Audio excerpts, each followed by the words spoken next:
Hey y'all, this is like the 7th take for this video. For some reason I just can't get it started. I don't know, I think it just brain fried or something. Anyway, today's video is on minimalist electronics. Now, it's my version of a minimalist electronics because minimalism is very personal and it's different for every person. Every person views it as something different. There's no checklist, A, B, C. But, oh yeah, now I'm a minimalist. That's what it makes me. It's the self-identification. And anyway, it's basically the bare minimum that you need to function and get by and be comfortable with. So if you need multiple computer screens like my boyfriend does because he works from home and does a lot of computer server stuff, then that's his. If you're a YouTuber who's much better at this than me, then you probably have a GoPro and a MacBook with editing software and all kinds of great things that I just haven't gotten into yet, or I don't know, maybe never will. I'm just enjoying my amateurishness. I don't think that's even a word. And I'm an English teacher. Oh well. Anyway, so here's my electronics. As far as I know, to the best of my knowledge, this is all the electronic things that I own, besides my car. I'm filming this on a phone. This is a Motorola G4 Plus unlocked phone. I got it from Amazon 2 years ago. It was like $200. I love it. It works great. That's what I have. So I don't have a laptop currently. I just have an iPad mini stored in my Tombin medium padded pouch. And I have the, I think it's called the origami case on there. Anyway, that's my laptop. I do everything in Google Docs. To make that easier, because I am in graduate school right now, I have a Bluetooth keyboard. This is a Logitech one. I think I paid like $25 for this 2 years ago. It's wonderful. I write my blog on it too when I actually have the time to do that. I really need to be more on that, but right now I'm just trying to do more videos. So that's my kind of laptop system. Here I have a Kindle, except it's not an actual Kindle. It's a Sony e-reader. It's about 10 years old. It's from 2010. And the reason why I got it is it's the last one that came out with a headphone port, because I really like to listen to classical music while I'm reading. And none of the new ones, even the really expensive ones, can you listen to music on the Kindle e-reader, the e-ink e-reader. So this is a Sony. It supports EPUB and MOBI, so that I can do lots of different formats. It'll even do PDF to store on there. The only downside to it is it doesn't come with a built-in light, so I have to have the light case, which does weigh a lot more, but the e-ink has made a big difference. I've always been a huge reader, and I was one of the last people to go over to electronic books. But the reason why I did is because I was going through my changeover into minimalism 4 years ago, and my brother helped me convert my books to electronic format. Well, I noticed that I wasn't really reading that much since I went to it, and when I went online I found out that the e-ink is a lot easier on your eyes for reading. And I was like, no, I don't need that. I've got my phone that has it. I have the iPad that has the Kindle app.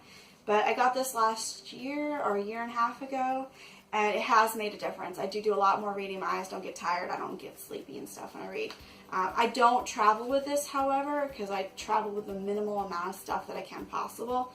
But I have a hammock, and I spend a lot of time in the hammock reading off of this. It does help with the glare, especially around here, because we have 360 days, basically, of sunshine.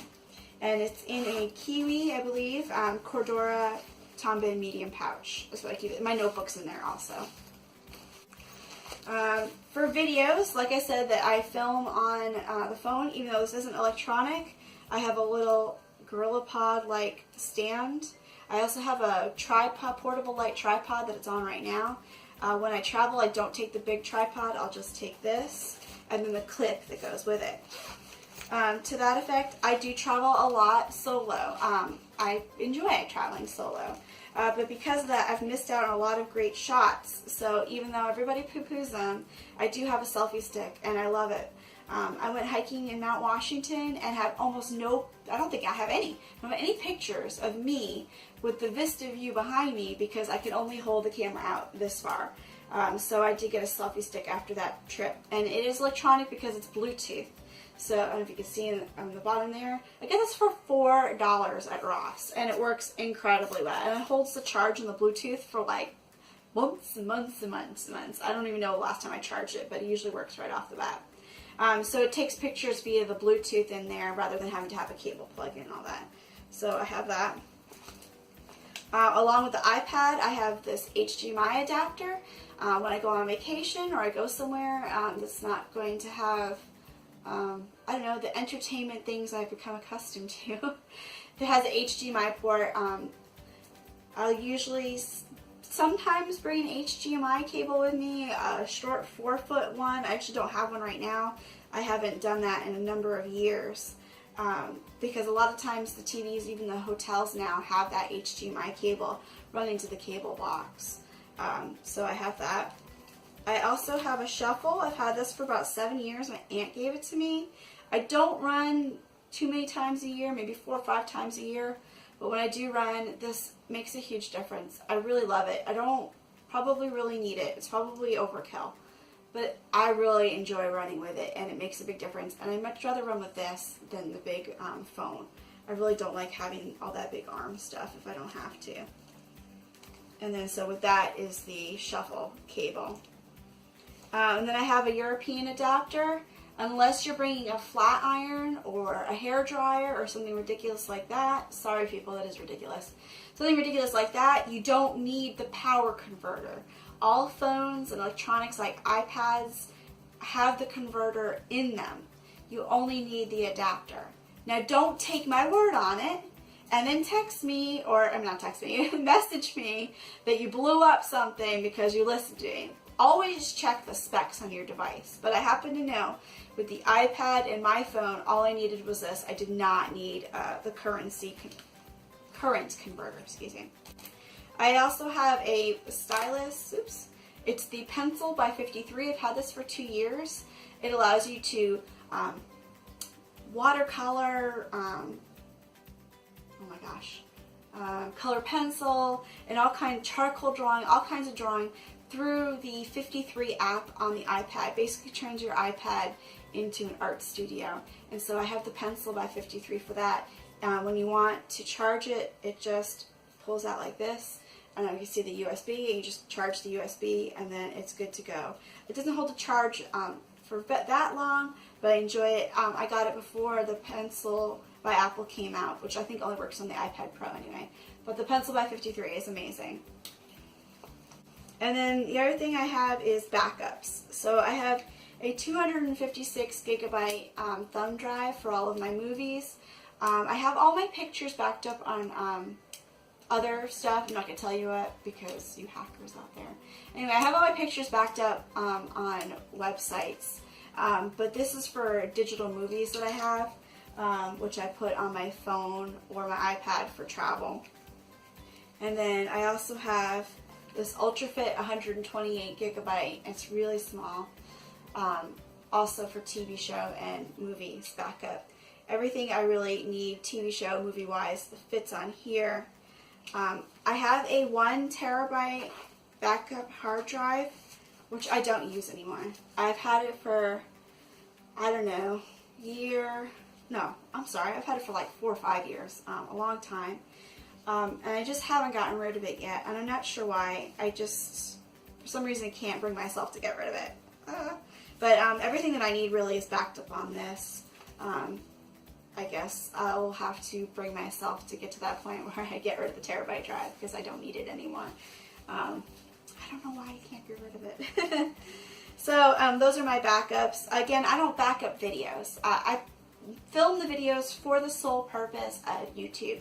So once they've been uploaded onto YouTube, that's it. If something happens to them, I'm just going to either recreate them or that's it. They're gone. It's not that big of a deal. They're for the, like I said, one more thing I have in here is the adapter for my phone has a 64 gigabyte micro SD card, and so here's the adapter for photos. Now many of you are probably wondering how I change all my stuff around. I either use my work laptop or the library computer, because basically the only time I ever need a computer is literally as a transfer device, just to transfer the information from my backups to my iPad or my phone. A lot of that stuff is cloud-based now anyway. You don't even have to do that, but I do have those. So if I need to use a computer, I'll do that. My boyfriend also has a laptop or computer. If I really needed to, I could borrow his. So anyway, that's my minimal amount of electronics. So I hope you guys enjoyed that. And then on my Montreal video, I'll show you what I actually travel with. As I'm packing up, I'm realizing I left a few things out. One is the USB, it's a micro USB, that's for my phone. It also charges, the Bluetooth selfie stick. That's it. And then also I have the lightning cable for my iPad. And then I have this, I don't know what the brand is. It says I1 on here, but I don't think that that's the brand. Reg Eliev, I know I'm butchering his name, is a no-bag traveler, and he recommended this. It's very flat and actually has 2 USBs on there. It's very small to travel with. The only thing is the charge light, the blue light, is really, really bright, so I've put a piece of duct tape over it. But heck, if you want to have a night light while you're traveling, this is also great because it's basically bright enough to be a night light. I have 2 pairs of headphones, my really nice Bose ones, which typically don't leave the house. I have started to travel with them when I go on longer trips because they are so nice. But if I'm doing short trips or just for the day or the beach or something like that, then I take my secondary headphones, which are an old pair of Samsung headphones that came with my Note 2 that still work really well as basically my secondary, like, throwaway. I don't care if something happens to them, headphones. And those are the things that I left out. Oh, one more thing, of course, is my microphone that I've started using so you guys can hear me better on my videos. So that's it. See y'all later. Bye.